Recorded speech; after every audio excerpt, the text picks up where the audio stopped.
Mhm. Okay, thank you. And then we can go ahead and stop sharing the slides, Esther. Um, yeah, so Yeah. happy to hand it off to you, Dr. Trevor. Okay. I really like seeing your faces. I encourage you to turn on your camera and go ahead and eat your lunch right in front of me. I was eating my lunch just a minute ago, and I'm delighted to share my lunch hour with you. Elizabeth, hi, welcome. And Della Roberts is here. Oh my goodness, I'm seeing some familiar faces. This is lovely. So I'm Dr. Trevor Janz, worked as a GP in Emerge and long-term care for the last 30 years in Nelson. Been here doing this forever. And I'm really excited to be in the room with you guys because I think when I looked at all the participants, we've got nurses here, we've got social workers here, we're going to have a few physicians, I hope. We've got physiotherapists, we've got care coordinators, we've got administrators. I think we can do a wonderful job of having conversations with families. I know we can ease suffering. I know we can bring comfort. I know we can prepare them emotionally to say goodbye to the person that they love so much with these conversations. And we can do so much to help these families. You can do so much to help these families with the conversations that you have. So I want to model a couple of different conversations for you today. One is a things are changing conversation when you phone the family and say, John's fallen, he's losing his walking, or we think John may have had a stroke, or John's become fully incontinent and he's really unhappy about having a brief on, or John's less and less interested in feeding and we're not able to get him interested in feeding anymore. Those are essential conversations. And the more of those we have, the sooner we have them, when we initiate them rather than the family coming to us and saying, my loved one's changing. Haven't you noticed? Haven't you done anything? When we make that call and tell them, we've noticed that John is changing and we're thinking about this and this is what we're wondering about. We just wanted to see what you've seen and share that with you. It really strengthens our team. It strengthens their trust in us and it really helps with their grieving process when we support them through those changes. So that's one conversation I want to have is the things are changing conversation. And the other is the goals of care conversation. And the goals of care conversation is going to be around CPR and ICU, feeding tubes, major surgery, including hip fracture, going to the hospital versus staying away from the hospital, avoiding the hospital, and prolongation of life at end of life as you're dying. Do you want us to keep you alive for as long as possible, or do you want us to make it comfortable? So those are the five questions that I ask, and I'm going to walk you through those conversations today. I'm going to try and get through all of that. I mean, you guys are going to keep me honest. Um, all of this is grounded in a palliative approach, and a palliative approach is my world in long-term care and probably your world too. And this is about caring for the whole individual body, mind, and body, soul, and spirit, the physical, the emotional, the psychological, the financial, the religious or spiritual, all of those pieces, caring for the whole individual. And and it's not just the individual, it's not just the patient who's my patient. In my world, the family unit is my patient. And when you have a spouse who's been caring for their loved one with dementia for the last 8 years at home, they are my patient, and I care as much for them and their suffering. And my job is to ease that suffering for them as much as for the person with dementia. For the person with dementia, I can care for their physical needs, their pain, their bowels, their bladder, their skin, their sleep, their mood, their psychosis, their delusions. I can do that for the patient. But the real meaning conversations, the adjustment, the grieving, the loss conversations, the loneliness and despair conversations are with the families. And I think the biggest chunk of suffering that I relieve in my work is with the families in these conversations. So I really want us, we as a care team, to be thoroughly grounded in that. So the palliative approach is early conversations, better conversations, conversations more often, meticulous attention to easing suffering, physical suffering, emotional, all flavors of suffering, total suffering in the patient. Yeah. Meticulous attention to pain and symptom management, doing a really good job of controlling pain, sleep, mood, bowels, all those things, meticulous pain and symptom management. Avoiding burdensome, potentially burdensome medical interventions. In this population, there are a lot of things we could do, but in my world, there are things that we should not do. We shouldn't be sending you to the hospital. You shouldn't be having more surgery. You shouldn't be having more interventions. You shouldn't stay in a 4-bed hospital ward for 3 weeks. We should be avoiding the hospital as much as we can and doing everything that we can here. So avoiding potentially burdensome medical interventions is a big focus in conversations with families. And probably the most burdensome medical interventions is that handful of pills that I give you for breakfast or the nurse gives you for breakfast every morning that are all about preventing diseases that you've already had for 10 years and we're not preventing them at all. We're not curing anything here. We talk about palliative life being comfort versus cure. Nobody in my population is going to be cured of anything, but I'm going to make you comfortable. And that handful of pills is one of the biggest discomforts that I and you and we inflict on these poor dear patients. So reducing their medication burden is a big piece of what we need to be doing. If you're in the last 6 months to 2 years of your life, why exactly are we trying to prevent things that you already have? Yeah.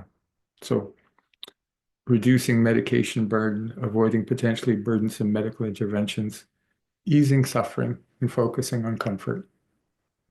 Comfort instead of cure. It's about quality of life, not quantity of life. So that focus, that meticulous, laser-like focus on comfort and quality of life. What can we do that will make you more comfortable? What things can we stop that are making you uncomfortable? So the first conversation is the things have changed conversation. And this is the dementia trajectory. And most of you in BC will know all about this. But for those of you from outside the province, this is a tool that I created and I'm sharing freely. Please share this as widely as possible. This is a comfort measure for families. This is a roadmap of the dementia and frailty territory.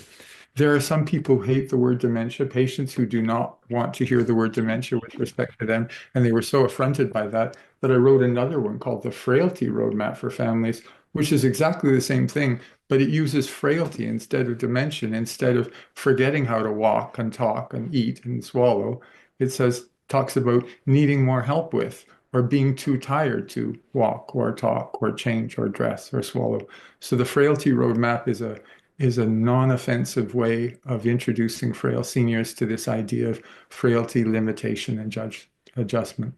So both of those resources are in the chat, and I encourage you to open that right now because we're going to be having conversations about exactly this, the Frailty Roadmap. The first conversation, one more thing. So I function as a house doctor in Nelson. There are 2 facilities at the moment. There used to be 3 with 40 and 90 beds. And I'm the house doctor for all those beds and have been for the last 25, 30 years. And nearly everybody hands their patients over to me because I'm in the building every week and I know the nurses on a first name basis and we work really well together as a team. And a lot of what I'm talking about engages the doctor and the nurses and the families. If you think about the doctors and the nurses and the families as a triangle, and in the middle of that triangle is the patient. The patient is all about it. And when the doctors and the nurses and the family are all communicating really well, then we can do really well. And this can go, even when it's rocky, even when there are a lot of challenges, we can still do a really good job when the whole team is working together, pulling together, has a common language, common understanding, common goals of care. When we all understand that, we can do a really good job. But when one of those pieces is missing, and the physician is missing in action and you can't talk to him, the nurses and the family limp along. And if the family member's not there, we and the nurses have to try and figure it out. And then often the family arrives at the last minute and panics. We need to engage them from early in the game. So we need nurses, families, and doctors all communicating well with each other. And when we do that really well. So this first conversation is the things have changed conversation. And the things have changed conversation is crucial anytime there's been a change in function. Anytime John's much more incontinent than he was before, or John's much more confused than he was before, or more short of breath, or more agitated, you name it. When we get into a change like that, we need to have a conversation with family about what's going on. Um, so the dementia roadmap helps with that because it talks about all the changes that come at each stage of dementia. And I'm going to bore those of you who know this really well by just walking through the stages of dementia, because in the Frailty roadmap, right across the top of the page, there's early, middle, and late stage dementia and actively dying or end of life, right at the top of every page. That gives the family a picture of here I am in, I think I'm somewhere between early and middle, but then comes late dementia and they can flip to that page and see what that looks like. And then they can see end of life or actively dying. And psychologically, this is a stealth thing. We slip that in at the top of every page to get people used to right from the start, the idea that dementia is a palliative diagnosis. Dementia is a terminal illness. People don't die with dementia. They don't die of old age with dementia. They die of dementia or their frailty or their medical conditions, the congestive heart failure, the COPD, the everything else, their diabetes. So Gail wants a printable version. Yes, we can have a printable version. I can share that with you. If you email me, my email is there as well. Yeah. Okay. So where were we? I lost my train of thought. Yeah. We're going to have that conversation about changes in function, and it's all based in the roadmap. And when you're looking at early, middle, and late stage dementia, you're gradually losing your instrumental activities of daily living, all the skills and abilities that allow you to go out, get your own place, and live by yourself. That's managing money, managing a schedule, having a job, food, clothing, shelter, planning, bank accounts, telephones, all that stuff. In early dementia, you gradually lose all of those things. And you need more and more support, and you need more and more help from the people around you. And you officially graduate from early dementia into middle stage dementia when you can no longer be left alone for more than an hour. You can't be left alone for more than an hour without somebody checking in on you to make sure that you haven't gotten into trouble or gotten lost or fallen down or gotten confused or done something that you weren't supposed to. In middle stage dementia, you typically come to long-term care. And at the start of middle stage dementia, when you come to long-term care, you're mostly doing all of your basic activities of daily living. And the basic activities of daily living are the grooming, the hair, the teeth, the shaving, the makeup, the dressing, pretty straightforward, managing in the bathroom, continent of urine, continent of stool, and then talking, walking, and eating. And those are all the basic activities of daily living. And you lose every single one of those things in middle stage dementia. And by the time you finish your middle stage dementia and move on to late stage dementia, you are total care and you're not doing any of those things. I want to walk you through the order that I've given you that list because it's significant and people lose these abilities in a fairly predictable, it's not exactly, but in general, you lose your grooming and your dressing, your hair, your teeth, your washing, and then you start losing your dressing, your ability to dress, and then you start losing your abilities in the bathroom with incontinence of urine, at least dribbling a little bit, and then dribbling lots, and then incontinent all night, but still toileting in the day, and then wet day and night all the time in a brief and then accidents of stool, and then incontinent of stool, and then incontinent, but I still need to know that I have to get to the toilet in time, but can't. And then incontinent and completely unaware. I don't even know that I've gone in my brief. So that incontinence goes. And then we start to lose walking, talking, and feeding. And depending on what flavor of dementia you've got, it can be any one of those three things. With Alzheimer's disease, people with Alzheimer's disease generally walk till late in the game. They walk till the last dog dies, some of them, but they lose their ability to talk and their sentences get shorter and shorter. And they're less and less able to understand instructions, and the instructions have to be simpler and shorter. And then we're into nonverbal communication. You're showing them food and asking them things, and they can answer maybe yes or no, but they can't tell you, my left arm hurts or I've got a stomach ache. They can't put words to that anymore. And we're into the nonverbal communication. So the talking is lost in Alzheimer's disease. And in the end, feeding is lost. They lose their ability to feed themselves. They can't handle a knife and fork, but they can still handle a spoon. They can still handle a lipped plate so they can load up a spoon by themselves. And then they can't manage the spoon unless you load it up for them and get them started. And once you get them started, they can do this. And then they can't do that anymore. And sometimes they start losing their swallowing. They're starting to pocket the food. They're squirreling it away. And 10 minutes after lunch is done, they've still got lunch in their cheek or it's still in their mouth and they're pocketing. Or they start aspirating. We start forgetting how to swallow. In the late stages of all flavors of dementia, you forget how to swallow if you get that far, if you haven't died of something else before that happens. And things start going down the wrong way.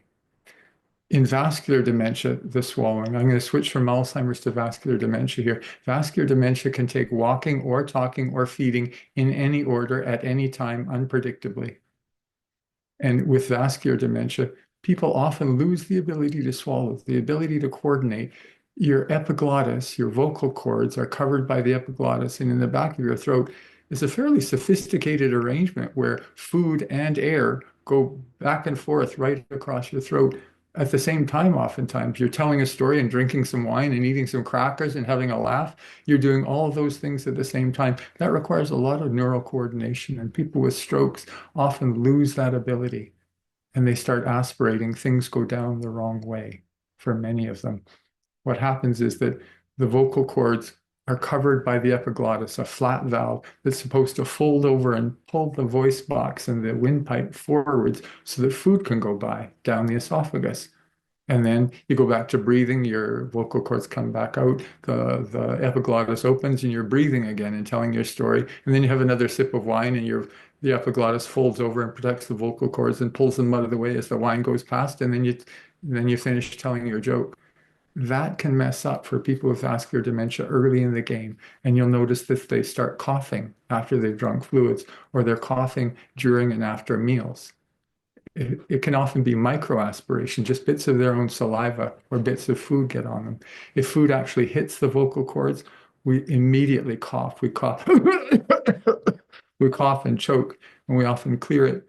But when we do that too often, our lungs hate that. When food gets past the vocal cords, our lungs cough and we produce tons of mucus and we get a wet cough and our oxygen saturations go down, our respiratory rate goes way up. We're in marked respiratory distress. And for 2 hours or 2 or 3 days, we have an aspiration pneumonitis where our lungs are inflamed and we've got tons of mucus and our sats are low. This is not pneumonia. This is aspiration pneumonitis. It's inflammation.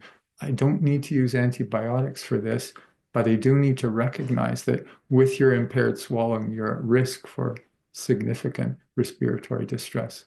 So we see that loss of swallowing with vascular dementia. With vascular dementia, you can lose your walking early. You can have hemiparesis or a small stroke that loses your balance and your judgment, and you start falling and you lose your ability to walk, even though you're talking well and swallowing well. Or you can lose just your ability to speak and use language or understand language with receptive, I can't understand you, or expressive, I can't tell you what I think, aphasia. Expressive aphasia, I can't tell you. Receptive aphasia, I can't understand the words that you're using. They don't make sense to me. So vascular dementia can take either walking or talking or swallowing or all three in no particular order at no particular time. And the unpredictability and the stepwise decline. Alzheimer's declines like this, long, slow, steady change over time. Vascular dementia, big step, recover some. Doing fine, another big step, recover, fine. Near the end with vascular dementia, you have good days and bad days and transient loss of awareness. You have spells where you're not speaking or not able to swallow, or a couple of days where you're more confused and can't find your room, and then they recover again. And that intermittent fluctuating course is very typical. So the walking, talking, and feeding are the last three parts of being in middle stage dementia. By the time you lose all three of those, then you're officially in late stage dementia. And the changes in late stage dementia are, how interested are you in food? Are you maintaining your body weight? And then as you go along and you're starting to fail, how much of the day are you spending sleeping? A key question to ask the nurses or the care staff is, what percentage of the day is John actually sleeping? In the early stages of late dementia, he'll be sleeping 50% of the day. Out of the 12 hours between 7 or 8 o'clock in the morning and 7 or 8 o'clock at night, he's sleeping for about 6 of those hours. You get the nurses to add it up, and he's sleeping at 50%. As you progress in your late stage dementia, you're sleeping 80% of the day, and you're mostly asleep when family comes, but you're still awake for meals and you're still eating. And then you get to sleeping 90% of the day, and we're waking you up for meals, and you're sleeping right through breakfast, and you're sleeping till 11 or 12 o'clock. And then we bring you to the table, but you're less interested in food. And then you're sleeping 90% of the day, 95% of the day, and you're less and less interested in food. And then you're less and less interested in liquids. And then you're asleep all the time. We can't wake you, and then you're dying. And that's the end of late stage dementia. So that's the dementia trajectory through early loss of instrumental activities of daily living, middle, lose all of the basic activities of daily living, walking, talking, and feeding in various orders. And then late stage dementia, you gradually sleep more and more of the day, gradually less and less interested and able to eat and swallow. And you can forget your swallowing at the end, be wide awake but unable to eat because it just sits in your mouth. And that's dying of end stage dementia. So the things are changing conversation is about exactly this. And when they do a sudden change in their function, they're less able to walk, or we put them in a wheelchair for the first time, or we use the lift on them for the first time. All those are signposts. And in the dementia trajectory, when you're having this conversation with families, you open it up and you think, okay, I'm in middle dementia. What are the signposts? Unable to manage meals. No. When you want to have these signpost conversations, I really want you to do this. And the dementia roadmap makes it easy for you. Because when you reach a signpost and you're having that conversation with the family, get this book out, get the guide out, and go through the list and ask, are you needing more help with washing or shaving? How are we doing with your bladder? How safely are you walking? Are we having falls? And just reevaluate all of that. And your job is to validate and explain the symptoms to the family member. Say, as part of his dementia process, he's gradually forgetting how to walk. And he's less and less safe to do so. And with the arthritis in his hip and with his COPD and his shortness of breath, there's a bunch of stuff going on. And just about anything that makes him weaker, a bad night's sleep or a bit of a bladder infection or a bit of dehydration can make all this worse. And the pills that we're giving him are probably making it worse as well. So how can we care plan around this to make him walk as safely as he possibly can? What about hip protectors? What about a fall mat beside the bed? What about a toiling schedule at night? And we can care plan around that with the family, the nurse, the family, and the doctor care planning around. We used to be walking safely. Things have changed. We're not walking safely anymore. What are we going to do about it to promote comfort, safety, best possible quality of life? And that conversation, when we drive that conversation, that's excellent palliative care. And it builds a lot of trust with families. And go looking for more signposts. Okay, he's losing his walking. How are we doing with eating? Is he still interested in food? Is he having choking or swallowing problems? Are there other things we need to work on? The good palliative care, the meticulous attention, now is a good time to say, are we having pain? How's he sleeping? Are his bowels working all right? Is his skin okay? How is his mood? Is there anxiety? Is there depression? Are there delusions? Many people, probably 60, 70% of people with dementia will have delusions or hallucinations. They believe things that we don't believe, and they see or hear things that we don't see or hear. And those can drive challenging behaviors. They can drive a lot of discomfort and fear. I want to treat those delusions. If there's a woman who's convinced that there's a bad man right outside the window who wants to do bad things, I want to treat that. I will use antipsychotics for this delusion, this psychosis, to bring her comfort. And good palliative care means bringing comfort in every domain that we can find. And that means actively seeking out all of those things. So that things have changed conversation is explanation for family, but it's also how can we care plan around this to preserve the quality of life that we can.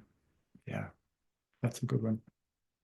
So I want to point out that the dementia roadmap is entirely based on function. It's not based on diagnosis at all. It's not a doctor tool. It's a family. It's an everybody tool. Anybody who can look and see if John is strong enough to get out of bed safely by himself can use a dementia roadmap.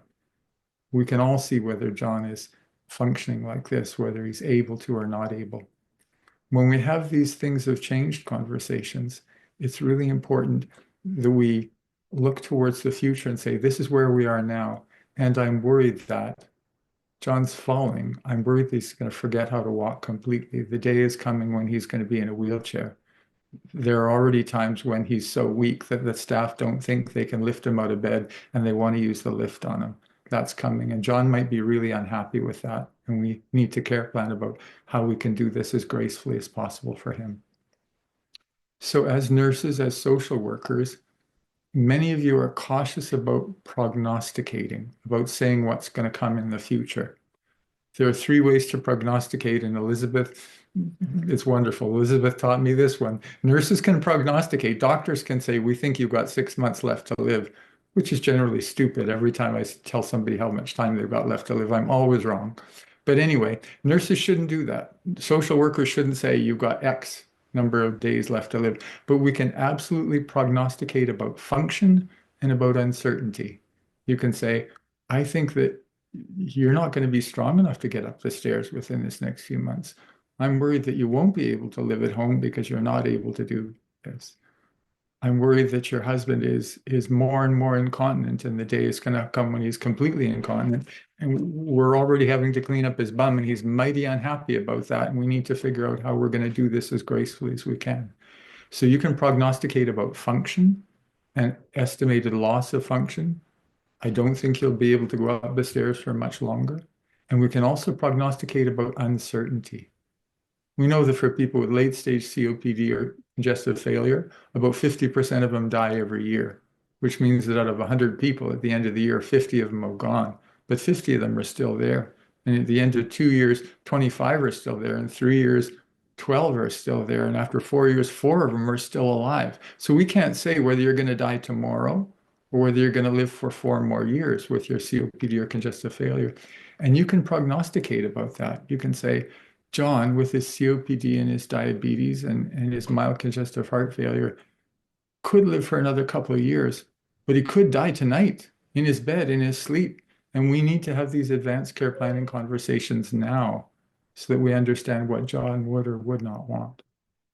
So that uncertainty principle is another thing that you guys can do. This is your conversation. The function conversation and the uncertainty conversations belong to you. Yeah. So that's the what's changed conversation. The next conversation I wanted to have was the goals of care conversation. And the goals of care conversation is the 5 questions that we talked to you about. But I always want to set the stage for this one. The sooner this conversation happens, the better. The way I'm describing it, this is a physician conversation, but I'm embarrassed to say that my physician colleagues are not very good at this and don't seem to have a lot of interest in getting better, some of them. So this lands in your lap. This is you guys. This is us. Significant illness conversation guide. Mostly this is done by nurses. This is you guys doing this job. We as physicians are chicken shit, I'm afraid to say. So the significant illness conversation, the goals of care conversation, set the stage for that. I typically would do this when I first meet with the family member the day they come through the door. But oftentimes the big conversation happens at the first multidisciplinary conference. And the multidisciplinary conference is a wonderful one to set up the stage for this, because I say right at the beginning of the conference, hi, the introductions. The goal of today's conversation is to see if there's anything that we can do to make John's life more comfortable, to make John more comfortable, if there's anything we can do to improve his quality of life. And we're going to go through his medical diagnoses, his medications, his day-to-day care. We're going to talk about activities, food, sleep, all that stuff. But at the end, can we save 10 minutes for you guys, the family members, for you and the nurse and I? These guys have to get back to work, but can we save 10 minutes at the end to talk about what's really important for John and what the future might look like for him? So you warn them that the conversation is coming and you set them up that we're going to be talking about that. And then we talk about John's function, and we talk about how he manages in the bathroom and how safe he is with walking. And we go through all his pills and we optimize all of that and we care plan for all of that. And then we say, thank you very much, care team. You've got to get back to work. Bye. See you later. Thank you so much. This has been wonderful. And then you're left with the family. And we're in a wonderful position. And the social worker is in a wonderful position to stay and have this and show the doctor how it's done, where you've just had a really clear picture of everything that John is able to do and how quickly things have been changing. The rate of change is a key piece of this conversation. If things have changed a whole bunch in the last 6 months, I ask families, how much have things changed in this last 3 to 6 months? And they say, "Oh, are you kidding? John was driving a year ago. He, he wound up in the hospital about 6 months ago, and he's not been the same since. He's needed so much more care. And then about 3 months ago, he had that bladder infection. He went crazy. He was seeing things. He was hearing things. He needs so much more help since then. He was 3 weeks in the hospital with that one. It was forever, and he never really recovered from that. When you see that rate of change, you can see how quickly things are changing, and that tells you the degree of immediacy of your conversation. And if things haven't changed much at all in the last year, then your conversation is probably going to be about where we're going to be at next year at our conference. Plus the uncertainty principle of, and you could still die in your sleep of a heart attack or stroke tomorrow. Yeah. So you've set the stage. The other piece that you need for this conversation is quality of life. And through activities and stuff, you get a sense of how engaged John is. So this is the point where I turn to John and say, John, this is going to seem like a strange question, but are you having any fun? And John typically looks at me, and some of the answers that I hear are, are you kidding? I haven't had any fun since Mary died. Or I haven't had any fun since I had my stroke. Or what do you think? Living in a hellhole like this, I never wanted to be in one of these homes. I never wanted to live like this. Or you can say, I don't know, there's a hockey game and they have apple pie sometimes. And it's fun when they do music, you know? So we're judging quality of life. And that basically boils down to, are you having any fun? And that's going to determine whether you want to be here and make this last for longer, or whether you want to get the hell out of here. And the sooner, if lots of residents take me out behind the barn and shoot me. If I had known I was going to be like this, I would have them take me out and shoot me. Yeah. So this is the goals of care conversation. Let's walk through it. So John, I've got 5 questions for you. And the more family we've got here for this conversation, the better. And once families know year after year at these conferences that we're going to have the crystal ball conversation, they want to be there. And now in this age of Zoom meetings, I've often got family members from across the country calling in because they want to hear this conversation, because I'm going to talk about how much time John's got left. Yeah. So one question that I ask is, John, how much longer do you think you've got? How much gas have you got left in your tank? Are you going to be around next year for this conversation?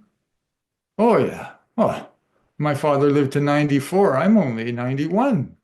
Of course I am. Or they say, well, I don't know.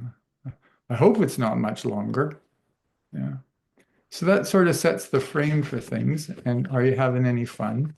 And he says, frankly, there's not much to look forward to. I'm not having any fun here, and there's nobody comes to visit me, and all my friends are dead. I've outlasted all of them. So that sets the stage. So now we're going to talk these 5 questions and as many family as possible. And the first question, if they've got a devoted spouse, then obviously that spouse is the substitute decision maker. But if you've got a mixed or messy family, a really good question to ask John, John, you've got all these kids. Who would you like to speak for you? You've got so-and-so looking after your money. If it came to a health decision, who would you want me to ask? And family needs to hear this from John's mouth, if we can at all get that. And the more family hear that, the better it is. But we need to identify the substitute decision maker. Because John, I need that person to hear your answers. I'm going to ask you these questions. That person needs to know. I'm not going to be asking them what they want if you've had a heart attack. I'm going to ask them, you're the expert in John. I'm asking you, as an expert in John, what he would have wanted if he was able to speak for himself in this situation. So now we're asking you, and we need to hear the answers. So the first one is about keeping you alive on machines, John. If you had a heart attack, if you're dying, if your heart stopped, if your breathing stopped, there are some people who would want us to put the electric paddles on you and give you the shock, the fibrillation to try and jumpstart your heart again. And that would mean putting a tube down your throat to breathe for you, intubation, and connecting you to a ventilator, a life support machine to keep you alive and breathing, even though you're in a coma. Would you ever want to be kept alive on machines like that, John? 90% of the time, the answer is no darn way. No, I would never want to be kept alive on machines like that. There are families who want everything, and the family will want everything. But I say, no, I'm asking John, please, John, would you want to be kept alive like that? Well, heck, give it a whirl. Never know, might help. Yeah, sure. What the hell? Let's give it a shot.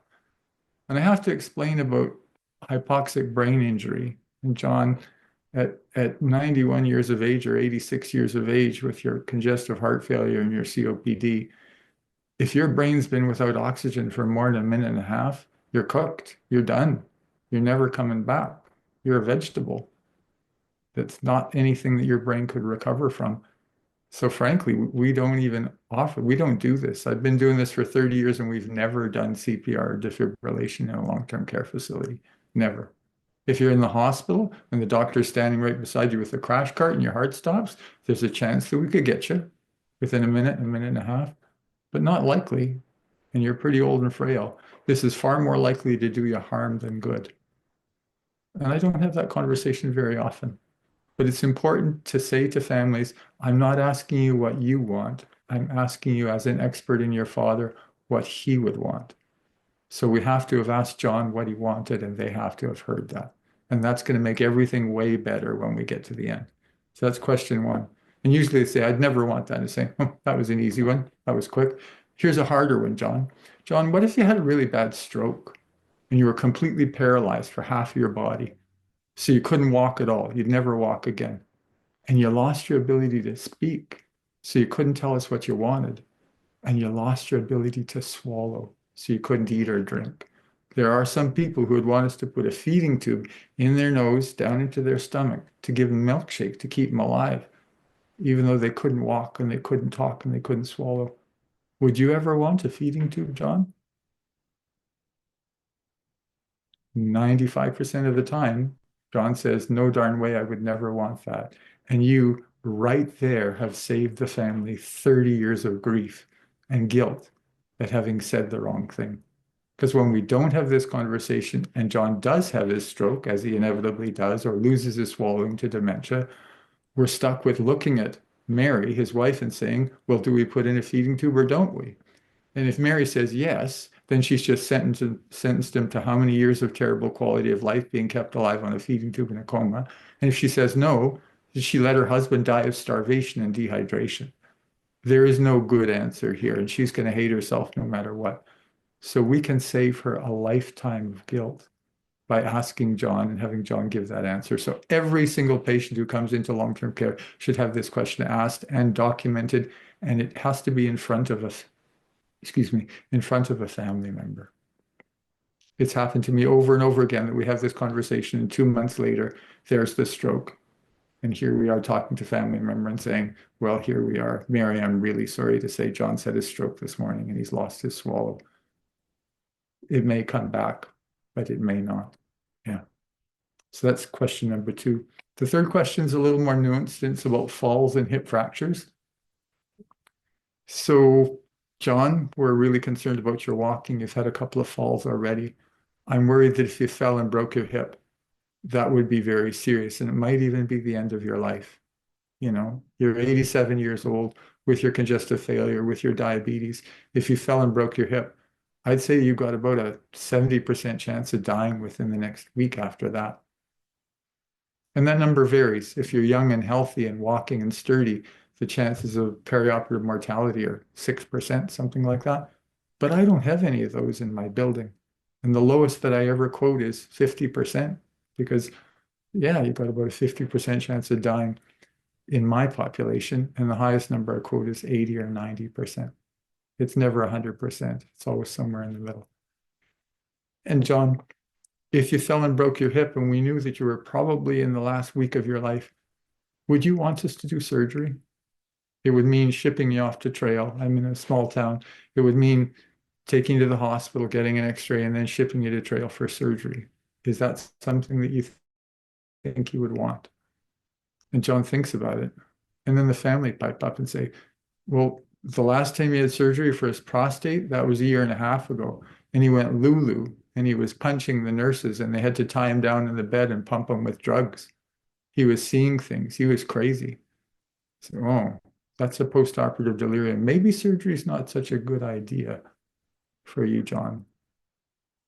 Or they say, well, you know, he had the other hip fixed 4 years ago and it went well. Yes, but John's a lot frailer now. He's a lot closer to the end. We're not sure how this would go. So sometimes patient says clearly, no surgery for me. And I write that down right on the most form, no hip surgery, which is wonderful. Sometimes we don't need to make a decision if they're ambivalent about it. I say, that's fine. We're not making a decision today. I just wanted to know from John what he would want. If you fell and broke your hip, we'd be having this same conversation all over again. And what matters is what you decide right at the time. But what I really want is for John to tell us what he would want, so that if he's not able to tell us later, we can use that as part of the information we have. So, and all this is about conservative management of hip fracture, which is a topic for another day. But best practice in long-term care is moving towards non-operative conservative management of hip fracture right in the facility. And we can talk about that another day, but I would love 9 out of 10 hip fractures in my building historically die quietly in their own bed, or they keep eating and drinking and they survive. Maybe 1 in 4 or 1 in 5 survives and is in a wheelchair. The fourth question isn't really a question, but it's around use of the hospital. And I say, this isn't really a question, but I wanted to know about how we should be using the hospital. I'd like to try and avoid the hospital as much as possible for John. And I'll be honest with you, I think right here at Jubilee Manor, we do a better job than the hospital of heart attack, strokes, pneumonia, bladder infections, skin infections, blood clots. We've got antibiotics. We've got Lasix. We've got nitroglycerin. We've got morphine. We've got oxygen. We've got the nurse here 24/7. I and the nurses work together really well, and I think we can do a way better job here than going to the hospital. We know that for frail people with dementia, to take them out of their familiar environment, things don't go well. So I'd like to avoid the hospital. And 95% of families say, that would be wonderful. I'm looking at the time, I got 11 minutes left. Question number 5 was prolonging life. So John, we've come a long ways with this. One last question for you. If you were actually dying, if you got, I don't know, COVID or the flu or something, and you got pneumonia and you're on your deathbed and you weren't eating and you weren't drinking, would you want us to do everything we could to keep you alive for as long as possible? Or would you like us to make you comfortable and let you go? And this is John's chance. And John almost never misses the chance. I've got 100% rate here where John says, when my time comes, just let me go. Just make me comfortable. I don't want you to try and keep me here. And this is not really for me, because truth is, if he's got pneumonia and he's still strong enough to swallow, I'm going to offer antibiotics. And if he's able to take the oral antibiotics, we're going to keep going. He might even survive. But if he's too weak to eat and drink and he's too weak to swallow oral antibiotics in his late stage dementia or late frailty, I'm not sending him to the hospital for intravenous antibiotics. And this is my conversation that gets the family ready for not sending him to the hospital. He's going to say, make me comfortable. And the family need to hear that. And at that point, I turn to Mary and say, Mary, how would that be for you? And Mary gets to weigh in on it. But him being able to say, let me go. I'm ready to go. I've been waiting for this for a long time. I want to join my dead spouse. This is crucial for families to hear. It gives you permission to treat palliatively. It gives you permission to step off of go to the hospital and do a bunch of bad things.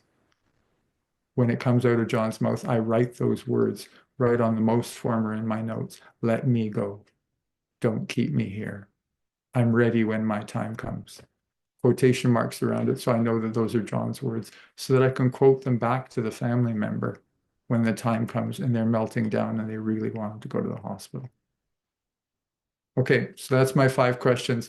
Laura, I lied. I said I'd stop talking at 1:45. I'm 7 minutes late. I apologize. Okay, questions. Yes, no worries. We'll just have time for a few. And maybe while people think, there's just one from the comments that I was wondering if you could speak to from Catherine, who asks about advice on how you avoid introducing your own bias in the way that you frame these conversations about advanced directives. Catherine, not sure if there was anything you wanted to add there, but just reading your comment, your Yes, question from the chat. jump in and ask your question. Mhm. Ask it in your words. I'm not sure what you're asking. We all have bias. I have bias. 30 years of experience tells me this is a bad idea. Thank you very much for excellent presentation. Um, I guess based on our own medical knowledge Yeah. and the experiences that we've seen other patients Yes. undergo, we likely have some built-in assumptions or predictions that we might present as we open these discussions. So just curious about how you ensure that you are avoiding those types of traps. Thank you. Okay. Most families have never had their loved one die of dementia before. They've never seen this movie and they don't know how it ends. They don't know what it is that they're choosing. I know really well what they're choosing, and I can tell them if it's a good idea or not. I think it's our job as we can't influence their decision. We can give them the facts, and it's our job to tell them the truth about what choosing to go to the hospital might mean in terms of potential complications. Yes, you can go to the hospital. In a best case scenario, you might get this and this, but in a worst case scenario, it might look like this. There is a small chance that he would benefit from this. There's a very large probability that they would not be able to help him and there would be considerable harms. Based on my experience, John is going to be most comfortable and do best if we keep him in this familiar environment with a care team that knows him and knows his needs really well. And sometimes families just want to do that, and I say, yes, absolutely, you can choose to do this, and you let them go with a blessing and do everything you can to make that happen as well as it can. Yes, they choose, and families are allowed to make dumb choices. That's okay. They choose things that I wouldn't choose, and I say, all right, good. Yes. What else? I think we have time for one more question for now, and there'll also be a little survey at the end that we're going to ask folks to take, an opportunity to do a part two with Dr. Trevor. So um, don't have to have all your questions answered now. I did. Thank you. I'll just turn my video on here too, so I'm being polite. Can I just say that how refreshing it was to listen to a 50-minute talk without PowerPoint slides and how wonderful that was for me. My question is around the whole, right now in my role, I work in cancer care, so a little bit different, but the same advanced care conversation that we have early in cancer. And I'm right now coaching nurses about having these early conversations. And they are very, very stuck on the uncertainty part and being able to coach families and patients with advanced cancer through this uncertainty part. And I just wondered if you had any tips or phrases or things that you use when you're coaching people about talking to patients and families about uncertainty. Again, thank you. Hmm. Trying to think. I think the example that I use about uncertainty is the congestive heart failure one, about 50 out of 100 people dying every year. And that might mean it's your turn this year and you might die. But it might also mean that you're one of the 5 or 6 people who are still alive 4 years from now. We just can't say for sure. But we need to plan now. We need to prepare. just in case you're one of the 50 who are dying this year. And using that uncertainty principle to be the motivator for these goals of care conversation that people often want to avoid. They don't know how much good it's going to do them and how much it's going to give them confidence and security and ease their anxiety. People avoid these conversations because they're afraid of bringing up the painful emotions. But the truth is that these conversations absolutely provide confidence and the sense that we can do something to improve quality of life. And the other part of the conversations is that they create enormous trust and closeness, intimacy, emotional intimacy with these families.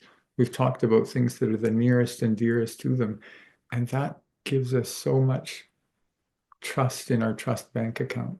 And having had these conversations, when we have challenges later, where they get somebody else's medications or they're pushed down by another resident and fall, and you've got a very potentially unhappy family, we've got trust. We've got that goodwill and belief that we've created through these conversations that helps us. It serves us in good stead. So no matter what the outcome of the conversation, having the conversation creates closeness and emotional capital with these families and helps them get used to the future. I don't know about you, but I've got a slow heart. And if something big or bad is going to happen to me, I need some time to get used to that before I can show up with my best self. And having these conversations helps them get ready so that as the challenges come, whether, yeah, likely or unlikely, that uncertainty piece, if they've had time to think about it, the chances of doing this gracefully are much higher for having had the preparation. If that helps, Janet, thank you. Well, on that note, it is 12:59. So probably gonna have to close out around now. Such a great session. And yeah, again, thank you so much, Dr. Trevor. Really like the practical pieces. And I think this is what I've received feedback for in the past for these sessions, is that really focusing on those practical language pieces is really helpful in more of a conversation format. So I think this was perfect. You should be receiving a link to a survey that you can do. We're happy to suggest future presentation topics or feedback, what you did and didn't like. So we really do take that feedback into consideration to plan future sessions. And Laura, you're Trevor, going to kill me. I had one thing I forgot to say. no, go for it. Say it. One more practical tip. When you're dying of end-stage dementia, stop eating and you stop drinking, and you produce less and less urine and you get a bladder infection, or you aspirate and you get pneumonia, aspiration pneumonitis. A great phrase that I wanted to share with you is, your mom is not dying because she's got a bladder infection. She's got a bladder infection because she's dying. She stopped eating. She stopped drinking. She's got a bladder infection because she's dying. Your dad is not dying of pneumonia. He's got pneumonia because he's dying. Yeah. So these are the natural and logical end stage consequences of late dementia and frailty. And when you can frame that for families as part of their dementing process, I really wanted to remember that and I forgot. So I snuck it in there, Laura. My apologies. No worries. Good memory, honestly. Um, yes. Okay. Well, on that note, thank you so much. You're welcome to exit the room as you can, or stick around. We have put Dr. Trevor Janz's email address in the chat because he said he was open to questions from participants. Feel free to check out the resources, the roadmaps that we posted, and we will be back with more sessions on this topic likely in the future. So stay tuned for more. And otherwise, thank you so much for attending this on your time, and I'm looking forward to part two, hopefully. Thank you all. Thank you. Thank you all. Thank you. Thanks. Bye-bye.